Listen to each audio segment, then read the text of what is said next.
Ma'am, I need you to step aside right now. We have procedures. Officer, I understand the procedures, but I have a connecting flight and I've done nothing wrong.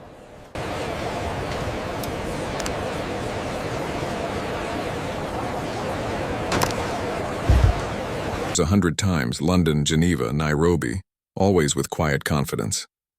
But this officer's stare had already fixed on her vehicle like a searchlight. When it was her turn, he didn't wave her forward. He signaled her to park. "Step out of the vehicle," he said. No greeting. No reason. Amara complied, her diplomatic briefcase in hand. The metallic tang of exhaust mixed with the dry air. The officer circled her car, peering inside as if expecting contraband instead of conference folders. Travelers nearby slowed, whispering. "Where are you headed?" he asked. "United Nations Summit," she said calmly. "Geneva leg, connecting through D.C., he smirked. "Big trip for someone like you?" The words hit like ice water. Someone like me. She'd heard it all her life. The coded suspicion wrapped in authority. Her phone buzzed in her purse. Incoming call. U.S. Embassy protocol.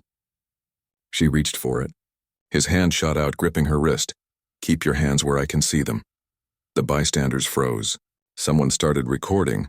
Her diplomatic badge hung just inches away in her open briefcase. Unseen.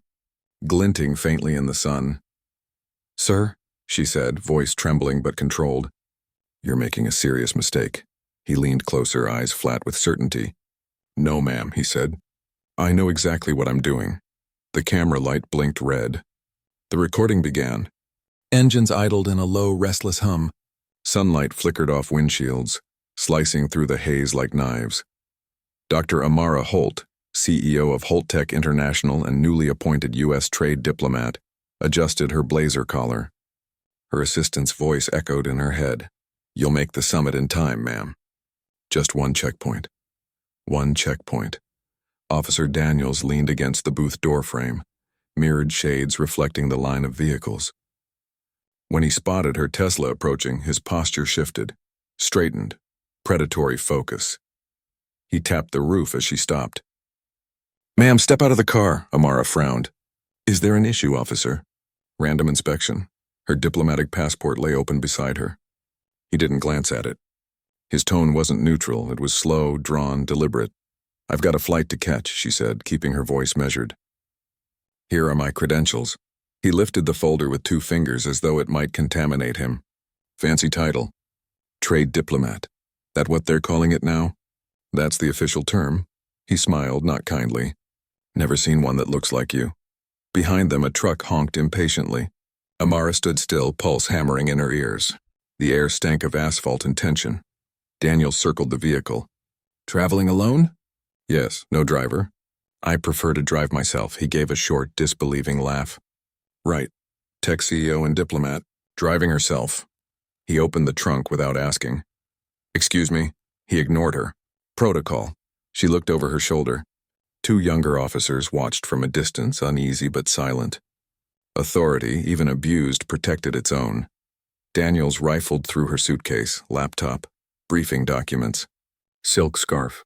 He unfolded it, inspecting it like contraband. "You really shouldn't touch diplomatic property," Amara said, her tone sharpening. He looked up. "You threatening me?" "I'm reminding you of international law." The pause between them stretched. Wind pressed against her blazer. She saw herself reflected in his sunglasses, a composed black woman standing in sunlight, refusing to bend. "Law's what I say it is on this side of the line," he muttered. Too low for anyone else to hear. She exhaled slowly. "I'm recording this interaction," he smirked. "Go ahead." Her phone trembled slightly in her grip. She started the video. "Officer Daniels, you have my documents. I am cooperating fully. I'd like to know why I'm being detained." "Detained?" His voice rose. "Nobody said you're detained.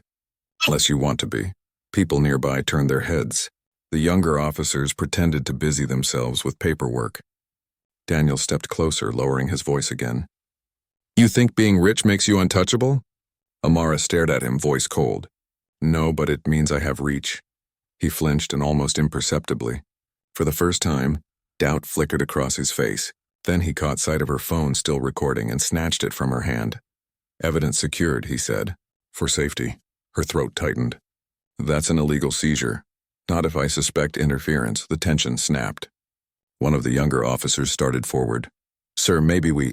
Daniels cut him off. Back to post. Amara's calm cracked. Call your supervisor. Already did. You can wait inside. The words were final. 2 gestures, firm, rehearsed. The silent choreography of authority. As he led her toward the holding office, Amara glanced back at her car. Sleek, open, her documents scattered across the asphalt. The diplomatic seal on her folder glinted once before a boot scuffed it shut.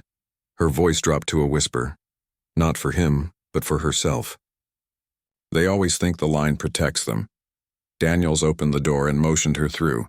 Ma'am, he said, smiling now. Welcome to inspection. The holding room smelled faintly of bleach and stale air. Its walls were the color of wet concrete, blank, tight, designed to silence protest. Fluorescent lights hummed overhead in a monotone rhythm, as if even the electricity were complicit in boredom and control. Dr. Amara Holt sat at the metal table, wrists resting in her lap. Her blazer hung neatly over the chair. She refused to let it touch the floor. The smallest dignities mattered. Across from her, Officer Daniels filled out a form in deliberate strokes, his pen scratching louder than necessary. State your full name again. You have it on file. Protocol. She met his eyes. Dr. Amara Elaine Holt. He didn't look up. Occupation? You already know that too. Humor me. Her jaw flexed. Chief Executive Officer, Holt Tech International, appointed U.S. trade diplomat to the United Nations Council. He paused, a heartbeat too long. Then flatly, you travel a lot. It's my job. Must be nice. The words slid out slow like oil. Some of us work for a living, Amara leaned back slightly. And some of us work for the world. His pen froze midair. For a moment, silence sharpened between them. A low buzz filled it, the hum of authority bristling against intellect. Daniel stood abruptly. Wait here! He left, the door hissing shut behind him. The sound of the lock clicked like punctuation. Across the room, another officer, a woman, typed quietly at a console. Her nameplate read Ramirez. She didn't meet Amara's eyes at first. But when their gazes finally met, something passed between them. Discomfort, recognition, perhaps guilt. Amara spoke softly. How long will this take? Ramirez hesitated. Depends what he writes. You know this isn't legal. I know. Ramirez's fingers stilled. But he outranks me. Amara tilted her head. You outrank him in conscience, the line hung in the air. Ramirez turned back to the screen. Her voice dropped lower, almost a whisper. Your credentials check out. I saw the clearance. He ignored it. Why? Ramirez didn't answer. Her shoulders rose, a small defensive. He said it was suspicious. Said your ID looked borrowed. Amara felt something shift in her chest. That old bitter blend of rage and exhaustion. Borrowed, she repeated, voice brittle. Daniels re-entered, holding her phone. Can't reach your embassy, he said. No one's picking up. That's impossible. Try it yourself. Oh, wait. He waved her confiscated phone like a trophy. Ramirez's fingers froze again. Amara's tone was steel. Return my property, he smiled. After verification. Verification of what? Authenticity. Could be fake. Her hands tightened on the chair's edge. You're playing with international law, officer. I'm playing with facts. Until I get them, you're nobody. The words hit harder than he knew. Not because they were new, but because they were old. Centuries old, Ramirez stood abruptly. Sir, the ID passed the scan. Daniel shot her a look sharp enough to cut. Run it again. I did. He stepped closer, towering. Run it again. She swallowed, nodded, and sat. Amara watched. The ritual of obedience performed under pressure. Daniels turned back. You got friends in high places, huh? I have colleagues, partners, accountability. Funny word, that. He leaned on the table, knuckles pressing the cold metal. You think the rules protect you because you're dressed nice and talk pretty. Her eyes didn't flinch. I think the rules protect people who deserve them.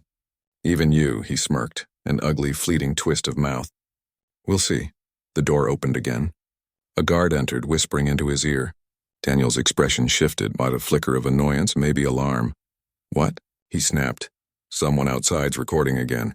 Says she's a lawyer. He cursed under his breath, straightened his uniform, and strode out. For the first time, the room exhaled. Ramirez's shoulders slumped. Amara leaned forward. Tell me honestly, how bad is this going to get? Ramirez's voice was barely audible. If he feels cornered, worse. He's done this before. They always cover for him. Amara's eyes darkened. Then this time they won't. Ramirez hesitated, then reached for a small tablet under the desk. Her thumb hesitated above the screen. I can't help officially, but if something happens, check the news. What do you mean? Ramirez looked up, finally meeting her gaze fully. People need to see what power looks like when it's afraid. The door opened again. Daniel's voice snapped through. Let's move, doctor. You're being transferred for further questioning. Amara rose slowly, adjusting her blazer. Every motion deliberate, reclaiming control 1 inch at a time. Ramirez looked away, typing furiously, but Amara caught the quick, decisive gesture of her thumb pressing send outside. Flashlights flickered through the narrow window. A camera light blinked red again. Amara stepped into the hallway without a word. The hallway was narrow and silent except for the rhythmic slap of boot soles against tile. Dr. Amara Holt kept her pace even, her chin lifted, wrists free, not handcuffed, yet still bound by the air of command surrounding her. Officer Daniels walked ahead, shoulders square, the posture of a man convinced his authority was unshakable. He carried her phone in one hand, the device dark and lifeless. You'll be in a private room until verification clears, he said. Could take a while. How long is a while? As long as it takes to make sure you're not a problem. The fluorescent light cast his shadow long against the wall, swallowing hers. Inside the private room, a single camera lens blinked from the corner ceiling. A metal desk, 2 chairs, no clock. Time was meant to dissolve here. Amara sat folding her hands. You said my embassy wasn't responding. That's right, she leaned forward. You're certain? Daniel's jaw flexed. Phones get jammed all the time during high-security alerts. Her eyes narrowed. You jammed them, he didn't answer. Instead, he dropped a notepad in front of her. You can write down everything you claim. We'll verify the story later. Amara took the pen. The weight of it was strange, too light for the gravity of the situation. She began to write. 1342 hours, detained without cause. Officer Daniels. Credentials presented and ignored. Witness Officer Ramirez. Phone confiscated. Contact attempt to U.S. Embassy blocked. Each line steadied her heartbeat. Precision was control. Daniels watched her hand move. What's that for? Documentation, he smirked. You think this is court? No, she said. I think it will be. The camera in the corner clicked softly, a mechanical exhale. A sudden knock at the door interrupted them. Another officer stepped in, a young man, nervous, whispering something that made Daniel's eyes flare. What do you mean it's online? The young officer swallowed. Someone posted a photo, her, the room. The ID badge. Daniel's expression curdled. Who? We don't know. It's spreading fast, he slammed the desk. Shut down outgoing connections now. Amara hid her reaction behind stillness. Her pulse pounded at her throat. Ramirez. Daniels turned on her. You called someone before you got here, didn't you? I didn't have the chance. Liar. He stepped close enough that she could smell the sharp edge of his cologne, the tension radiating off him like static. You people always know how to play the system, he hissed. She kept her eyes steady. You people? He hesitated, realizing his slip, then tried to mask it with a sneer. You diplomats, she smiled faintly. That's not what you meant. The young officer shifted awkwardly by the door. Sir, command wants an update. They're getting calls. Daniels cursed again, turning away. Tell them we're handling it. The door closed behind him, leaving Amara alone with the blinking camera. She leaned back and inhaled slowly through her nose. Her mind, trained for negotiations in boardrooms and policy chambers, started constructing possibilities like chess pieces. The leak had gone live. That meant witnesses. Witnesses meant leverage. She stood and moved toward the door, testing the handle. Locked. The click of the lock echoed like punctuation in a growing paragraph of defiance. A distant sound broke the stillness, muffled voices, then the faint vibration of her phone on Daniel's belt just outside. One tone she recognized instantly, the embassy ringtone. They were calling again. He didn't answer. Amara closed her eyes, forcing her breathing steady. She counted the seconds between each vibration. 4 rings, 5. Silence. Then another. This time longer, urgent, her voice low but steady. They're not gone. You just can't silence them. The phone stopped ringing. The lights flickered once, a brief power surge. Then from the far corner of the room a faint hum emerged. The security camera reinitializing. On its tiny red indicator, the light blinked once. Then twice. Then steady. Someone was watching. Amara straightened her blazer and looked directly into the lens. "Record everything," she said quietly.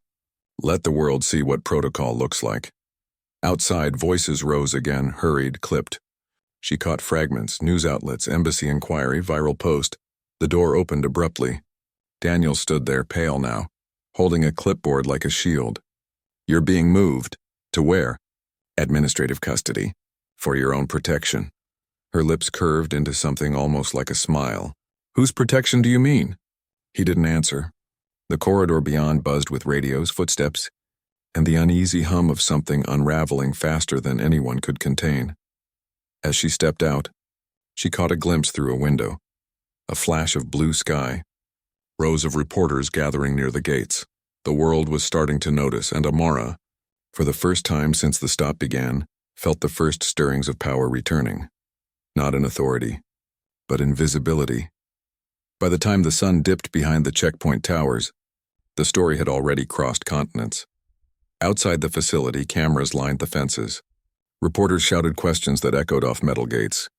The leaked photo, Amara Holt seated calmly in the holding room, her ID badge visible, her expression resolute, had spread like wildfire across social media.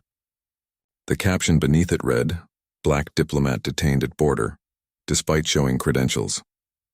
Inside, the tension became suffocating. Radios crackled with fragmented orders. Officers walked faster, speaking lower, glancing over shoulders. Systems that usually worked in quiet confidence now trembled under exposure. Daniels stormed into the observation room where Amara sat. His sleeves were rolled up, tie loosened, eyes hard. "You happy now? You made a circus out of this." Amara looked up slowly from her folded hands. "You made it, officer." "I'm just the evidence." His jaw twitched. "You think a few angry tweets change anything? Tomorrow they'll move on. They always do." Her gaze stayed calm. "Maybe, but not before they learn your name." He slammed his fist onto the table. The noise jolted the security camera. It buzzed faintly before refocusing. "Watch your tone." "I've watched enough," she said. "The real question is, have they?" Daniels turned to the female officer, Ramirez, who lingered at the doorway, pale under the fluorescent glare. "Turn that thing off," he barked. Ramirez didn't move. "It's protocol to keep recordings during detainment." "Then change the protocol." "I can't." Their eyes locked. For the first time, Daniels looked unsure. Authority was slipping grain by grain. Amara spoke softly, almost kindly. "You're angry because you thought the system was your shield. It isn't, it's your reflection." He turned back to her. "Lady, you think you can humiliate me on camera? You think this ends with your fancy speech? This ends when you remember the law you swore to serve." His laughter came sharp and hollow. "Laws written for the ones who follow orders, not the ones who twist them." The air tightened. Even Ramirez took a step back. Moments later, the intercom crackled. "All officers to main gate. Media presence escalating. Command wants a briefing." Daniel swore under his breath, straightened his uniform, and pointed at Amara. "Stay put." As the door shut, Amara leaned back in her chair. For the first time since her detention, she allowed herself a slow exhale. The hum of the ventilation filled the silence. Ramirez lingered. "They're panicking," I noticed. "They're saying the chief's coming. He's not happy." "Good. Let him see what his uniform has become." Ramirez hesitated, lowering her voice. "You shouldn't trust them to handle this quietly. They'll try to frame it as a misunderstanding." Amara's mouth curved faintly. "Then I won't be quiet either." Outside, the building trembled with activity. Radios, phones, shouts. The machine of denial grinding against public outrage. A television mounted near the desk flickered to life. Ramirez turned the volume low. A news anchor spoke urgently. "Breaking tonight. Footage has emerged from the northern border showing Dr. Amara Holt, U.S. trade diplomat, being detained by officers despite presenting her credentials. The Department of State has issued a formal inquiry. Amara watched her own still image on screen, a ghost of calm amid chaos. Beneath the headline, the comments streamed endlessly. Unbelievable. Fire him. Another day, another abuse. She's the face of grace under pressure. Ramirez glanced at her. You're trending worldwide. Tragedy trends easily, Amara murmured. Justice takes longer. A burst of static on the intercom broke their focus. Then a voice, older, colder, filled the room. Officer Ramirez, escort the detainee to conference room B. The chief wants to speak directly. Ramirez's eyes flicked to Amara's. That's unusual. Then let's see what's unusual about justice today. They walked down the corridor. The walls seemed to hum with invisible energy, the weight of scrutiny pressing from the outside world inward. Conference room B was stark. A long table, a flag in the corner, and two senior officers seated at one end. The chief, gray-haired and guarded, didn't rise. Dr. Holt, he began, tone rehearsed. We regret any discomfort. There seems to have been confusion. Confusion doesn't confiscate property, Amara said evenly. It chooses to. He cleared his throat. This situation has escalated unnecessarily. Officer Daniels was following security procedures. Security or prejudice? The chief's gaze hardened. Let's remain professional. I've been professional since I arrived. That courtesy hasn't been returned, a second officer interjected. Dr. Holt, we're working to resolve this quietly. We'd appreciate your cooperation in minimizing public statements. Amara smiled, the kind that hid steel beneath grace. You mean silence. Diplomacy requires discretion. So does integrity, she replied. For a brief moment, the room froze. Ramirez shifted uneasily. The chief tapped his pen. The rhythm of control. Your phone will be returned once the review concludes, he said. Along with the report you're already rewriting? He ignored her. We'll issue a statement. Something like a misunderstanding. Amara finished. I've seen that headline before. Daniels entered mid-sentence, chest puffed. Sir, she's provoking. Enough, the chief snapped. You're dismissed. Daniels' eyes widened. Sir? I said dismissed. He froze, then stormed out, muttering under his breath. Amara's gaze followed him. That's your problem, she said softly. You think removing a man solves the system that made him. The chief's tone softened slightly. Dr. Holt, you'll be released shortly. For your safety, we recommend you exit through the back. For yours, she said, rising from her chair, I suggest you don't. Ramirez looked at her with something like awe and fear. Outside, reporters' voices grew louder. The sound bled through the walls like thunder. Amara straightened her blazer. Open the front gate, she said. If the world's watching, I intend to walk out the same way I came in, visible. The chief hesitated. That's unwise. She looked at him steadily. So was detaining a diplomat. When she stepped through those glass doors minutes later, cameras flashed like lightning. The crowd surged, a voice shouted her name. Another yelled, What happened in there? Amara didn't stop walking. Her expression remained calm, regal. Every step measured, every blink deliberate. Behind her, the border facility loomed, a fortress cracking under the weight of its own reflection. The morning after, the world woke divided between outrage and denial. News anchors debated whether Amara Holt's treatment was an isolated error or symptomatic of deeper rot. Editorials ran split headlines. Border security or racial profiling, while commentators dissected every second of the footage, slowing it down, replaying the moment Daniels seized her wrist. In her hotel suite overlooking the Capitol skyline, Amara stood by the window, hands wrapped around a cup of untouched coffee. Her phone vibrated nonstop. Embassy officials, journalists, even ministers. She ignored most of them. The only name she waited for hadn't appeared yet. The knock came at last. Miles Carter entered, her assistant, friend, and the only person who could read her silences. His tie was crooked, his face pale from sleepless hours. They tried to bury it, he said without preamble. The department drafted a statement calling it a procedural delay, but then the footage went viral. Again. She turned slowly. Again? New angle. Someone filmed from the parking lot. Shows Daniels grabbing your arm. Has sound this time. He handed her the tablet. She pressed play. The video showed everything. Her calm, his aggression, Ramirez's frozen hesitation. Then clear as crystal, Daniels' voice. Law's what I say it is on this side of the line. Amara's jaw tightened. There it is. The system summarized. Miles nodded grimly. The clip hit 3 million views in an hour. Hashtags everywhere. Politicians are reacting. Mostly damage control. She set the tablet down. And the agency? They've opened an internal review, which, as you know, means delay until people forget. Amara crossed the room, pacing slowly. No, this time we don't let the noise fade. Miles hesitated. I called Senator Vance. He owes you a favor. He's arranging a hearing if we push formal complaint. Do it. He hesitated again. You sure? They'll drag your record, your past contracts, anything they can twist. She looked out the window again, watching the light spill over the city. If I stay quiet, I'm complicit. They weaponize silence. I refuse to lend them mine. Miles exhaled. Then we go public. Not we, she corrected softly. I'll speak. You prepare the statement. The door buzzed. Another call. Ramirez, Amara gestured for Miles to step out. She answered. The younger officer's voice was hushed tight. Dr. Holt, they're falsifying logs. The report says your ID was inconclusive. They're erasing the scan data. I assumed as much.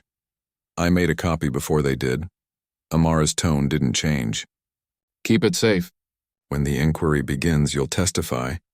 I could lose my job. You'll lose your soul if you don't. Silence stretched. Then Ramirez whispered, he's done this before. Complaints buried. Everyone marked unsubstantiated. How many? 4, all people of color. All written off. Amara's voice softened. Thank you for telling me. Ramirez exhaled shakily. The chief knows. He told Daniels to take mandatory leave, but he's still in the building. That landed heavy. He's not going to disappear quietly, Amara said. No, he's furious. Then stay careful. They ended the call.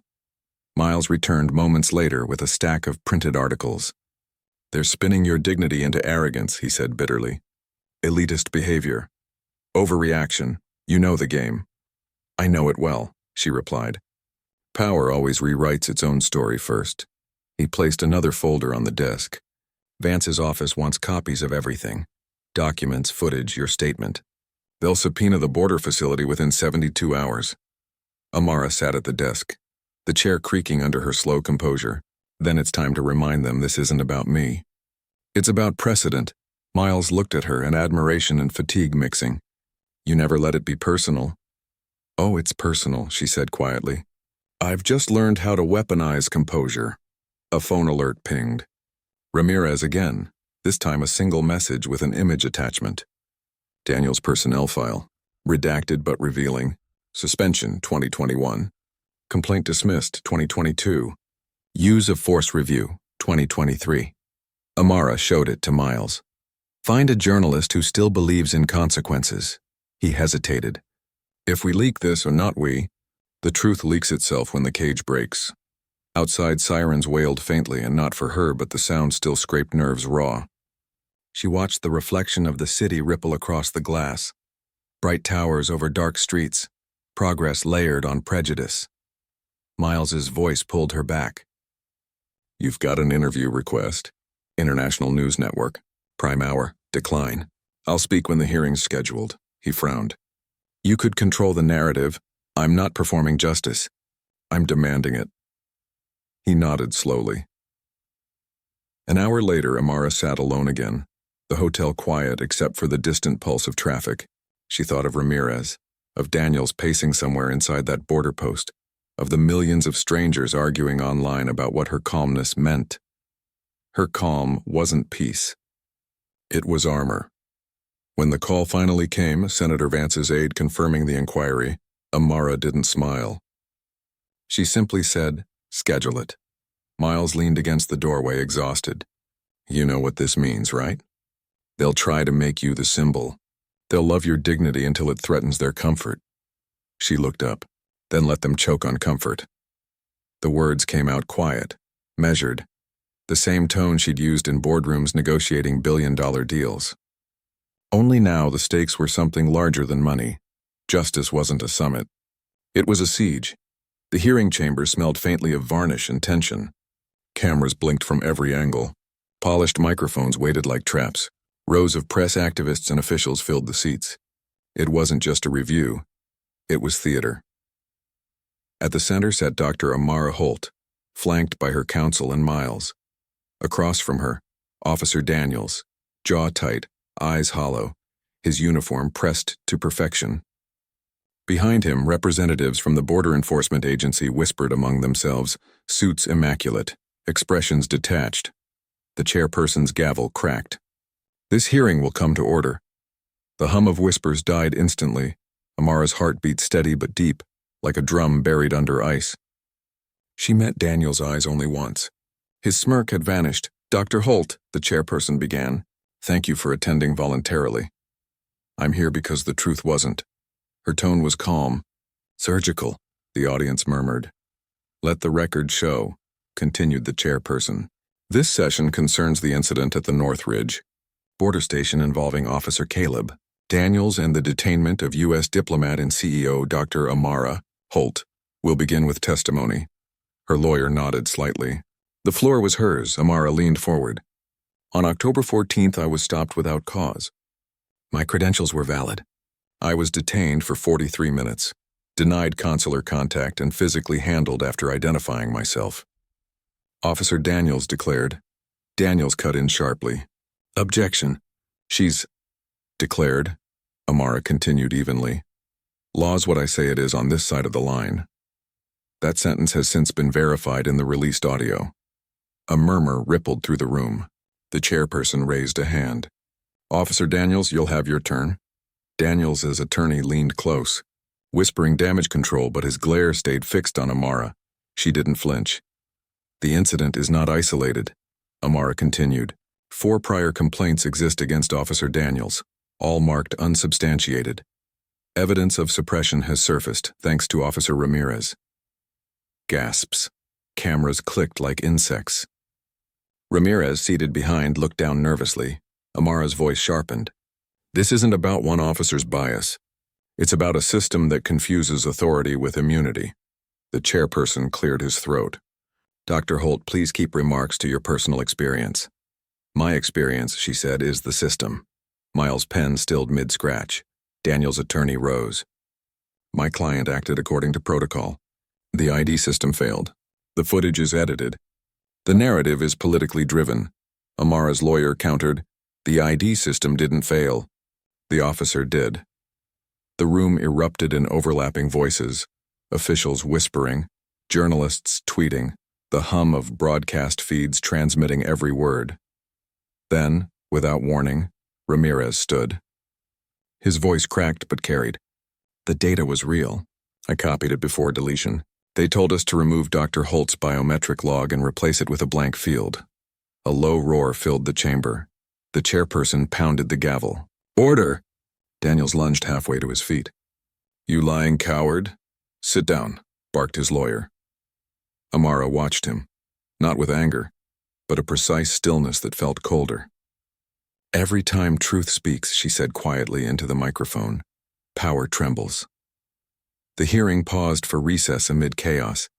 Outside, the air burned with flash photography. Journalists swarmed. "Dr. Holt, are you pressing criminal charges? Do you believe this reflects systemic racism?" She stopped on the courthouse steps. "I believe in accountability," she said simply, "whatever name it wears." A reporter shouted, "Do you think Officer Daniels should lose his job?" Amara turned her head slightly. "He already lost his integrity. The job is secondary." The crowd went silent for half a second, then roared louder. Inside a black SUV, she exhaled slowly as Miles climbed in beside her. "It's out now," he said. "Every outlet. Every clip. They can't bury it anymore. Then they'll try to discredit it. They're already doing it. Commentators calling you unpatriotic, saying you embarrassed the agency." Amara's gaze stayed on the courthouse steps, shrinking behind them. "The truth always embarrasses the comfortable." Her phone buzzed. "Unknown number," she answered, a cold voice. "You should have stayed silent, Dr. Holt." Then the line went dead. Miles saw her expression change. "Threat?" "Warning," she murmured. which means we're close.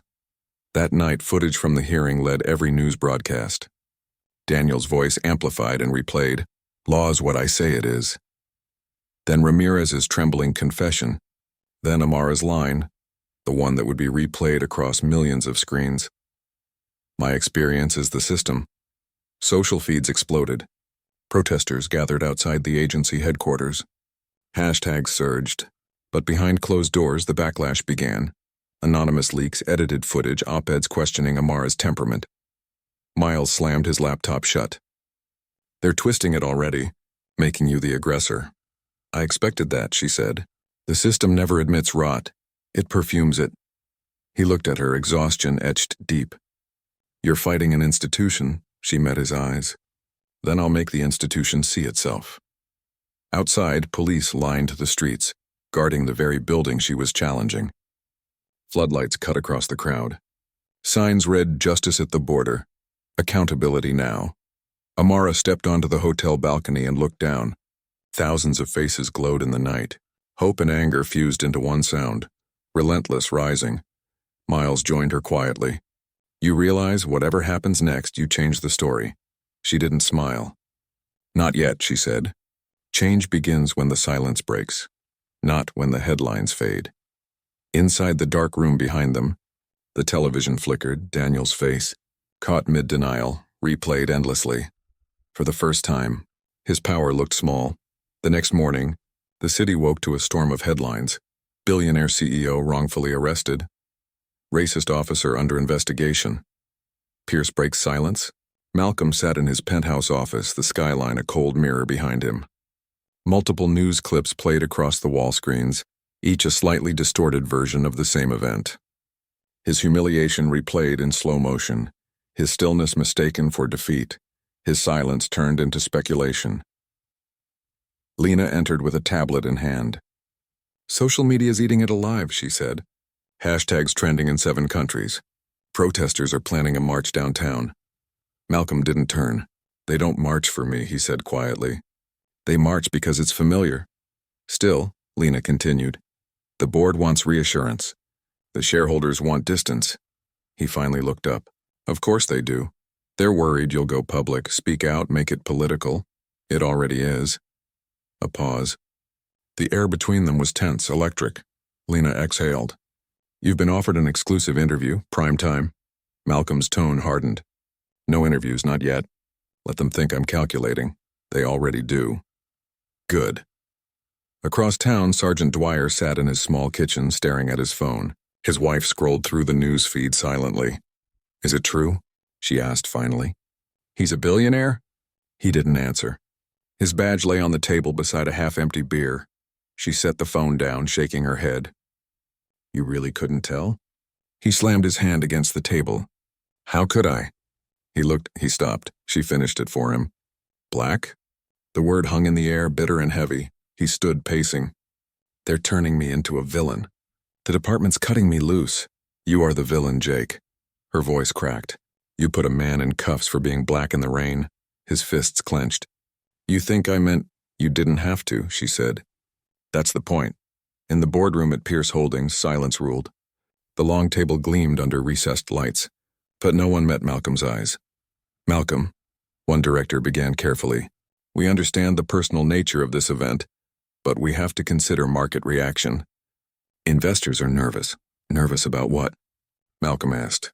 "About the perception of conflict. You've built a global brand on stability. This changes the tone." He leaned back in his chair, expression unreadable.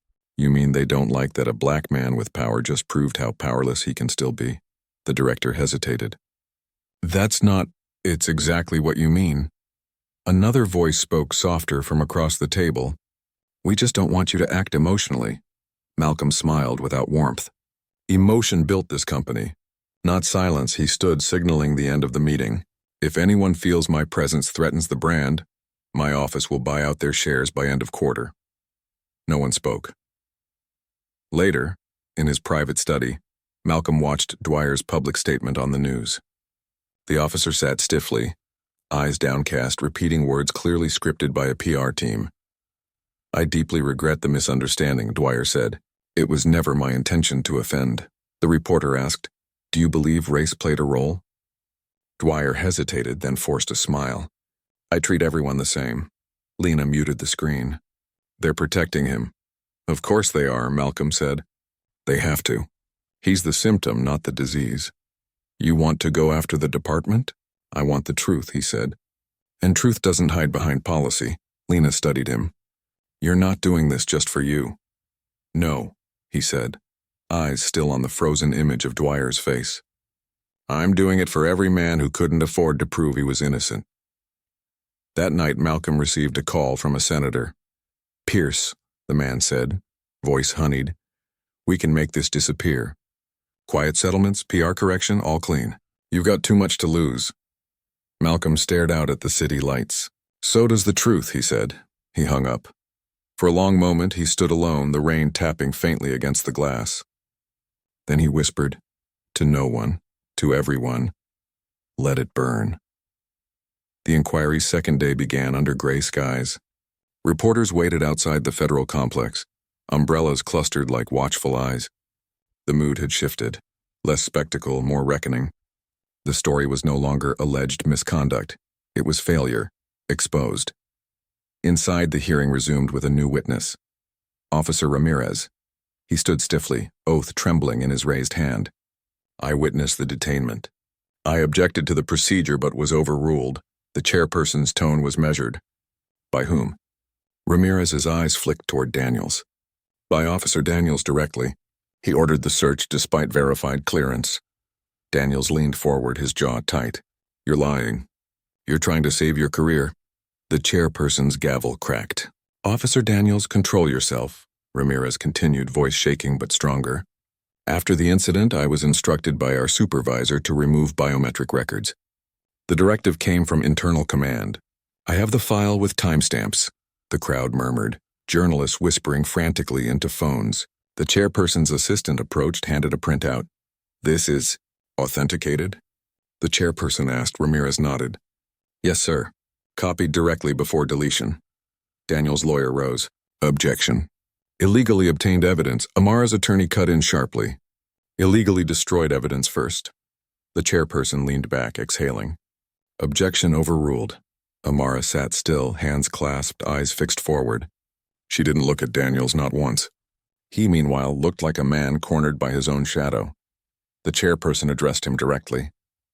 "Officer Daniels, are you aware of any order to alter evidence?" Daniels' mouth opened, then closed. A long second passed. The microphones captured only his breathing. "No," he finally said, but the tremor in his voice betrayed him. Miles, seated behind Amara, whispered, "He's unraveling." Daniel's lawyer tried to regain control, pushing for adjournment. The chairperson refused. "We proceed." The government representative spoke next, the first crack in the wall of institutional denial. "Given the evidence presented, the agency is suspending Officer Daniels pending criminal investigation." A low gasp rippled through the room. Daniels rose abruptly. "You're not pinning this on me. I followed orders. Everyone here knows how we're told to flag the profiles." The words hung in the air like a bomb. The chairperson's voice sharpened. "Clarify, officer." "Flag the profiles?" Daniels's face drained of color. He realized what he'd said, what he'd admitted, too late. Amara's gaze met his now. Cold, unwavering, he stammered. "It's risk criteria. That's all." The room exploded into chaos. Journalists shouted questions. The gavel hammered without effect. The committee called for order, but truth had already escaped containment. Amara sat motionless through the uproar. She'd waited her entire life to see the machinery of impunity crack under its own arrogance. When the noise finally settled, the chairperson announced, "The inquiry will expand to include institutional policy review. Proceedings adjourned until further notice." As they exited the chamber, Miles whispered, "You did it." She shook her head. "No, it did itself." Outside, flashbulbs blinded her path. Protesters chanted her name. Reporters surged forward. "Dr. Holt, what's your response to the suspension? Do you feel vindicated?" She stopped briefly. "This isn't vindication. It's exposure. Justice still requires consequence." Then she stepped into the waiting car. Inside, silence fell between her and Miles. The adrenaline had worn off. leaving something heavier, the aftertaste of truth. He finally spoke. They'll try to rebuild the wall. You know that, right? They can rebuild, she replied, eyes on the window. But now everyone's seen the cracks. Back at the hotel, she found Ramirez waiting in the lobby. He looked different, older somehow. They reassigned me, he said. Administrative leave. You expected that. He nodded. Still hurts. Courage usually does, she said softly. He smiled faintly. Thank you. For not letting me disappear. She placed a hand on his shoulder. You spoke when silence was safer. That's what history remembers. Later that evening, news networks played the footage endlessly. Analysts debated whether systemic bias had been proven, as though lived experience needed data validation. A headline scrolled across the screen. Border officer suspended after diplomat's testimony sparks federal review. Miles turned off the television. You just forced an entire government department into accountability. Amara didn't answer. She stood by the window again, watching the city lights blink like restless conscience. Do you ever get tired of fighting? He asked quietly. She turned. No, I get tired of proving why I have to. The room went silent.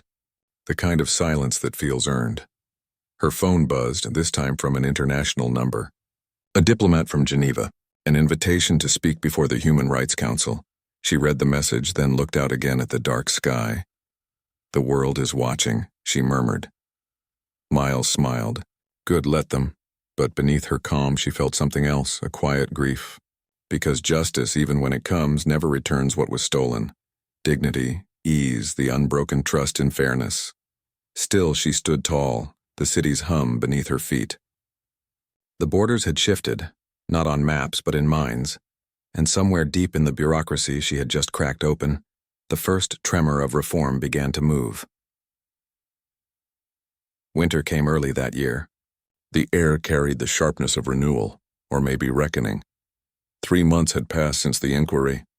The Border Enforcement Agency had restructured its oversight division, publicly declaring a new commitment to transparency. Daniels was awaiting trial for misconduct and obstruction. Ramirez had resigned quietly, choosing integrity over reinstatement. And Amara Holt, she had become both symbol and target. Every article, every speech, every viral clip attached her name to justice like a brand. Universities invited her to lecture. Diplomats requested her presence. Strangers sent letters of gratitude. But with every accolade came another wave of vitriol, messages questioning her patriotism, her motives, even her right to belong. That morning, she sat in her D.C. office overlooking the Potomac. Her assistant brought in the day's correspondence, stacked envelopes, printed op-eds, and a letter stamped from Geneva. Miles entered soon after. It's official, he said, holding up a tablet. The UN Council approved your address. You'll speak next week. She didn't look up. And the agency? 2 senior officials stepped down. Daniels filed for plea negotiations. He'll probably serve time. Amara exhaled slowly. Justice shouldn't require spectacle to exist, Miles nodded. But without spectacle, they'd have buried it. She finally looked at him. Then maybe that's the tragedy. Truth only matters when it trends. He said nothing. She opened the Geneva letter. Inside was a single sentence handwritten in blue ink. We await your testimony. The world listens when silence breaks. Her fingers lingered on the paper. It wasn't pride she felt. It was fatigue wearing the mask of resolve. That afternoon, Ramirez visited her office. He looked calmer than before, but the weight remained in his eyes. I wanted to say goodbye, he said. I'm leaving the country for a while. Where? Chile, volunteering with a human rights NGO. Feels cleaner to start there. She smiled faintly. Sometimes justice needs distance, he hesitated. You could have destroyed me in that room if I hadn't spoken up. I don't destroy people, she replied. Systems do. I just expose them. They shook hands quietly, no ceremony, no cameras. Just 2 people who had shared a battlefield neither chose. After he left, Miles returned with news coverage playing on his phone. Listen to this, he said. Senator Vance just announced a federal bill, the Border Integrity and Equality Act. Your hearing sparked it. She paused mid-step. They're legislating response now? He nodded. The irony. Reform born from resistance. Amara turned to the window again, her reflection fractured by sunlight. Maybe that's how it always starts. One fracture at a time. The following week, Geneva. The hall was grand but quiet, the kind of silence that carries history. Delegates from dozens of nations filled the chamber. Cameras hovered discreetly, not the chaos of DC, but watchful, deliberate observation. When Amara took the podium, the room stood. The sound of chairs scraping the floor was almost reverent. She began without notes. I was stopped because someone saw a profile instead of a person. I was detained because systems empower perception over fact. But what happened at that border isn't isolated. It's replicated in every institution that mistakes authority for virtue. She paused, scanning the room. Justice cannot depend on how loudly the victim speaks. It must exist even in silence.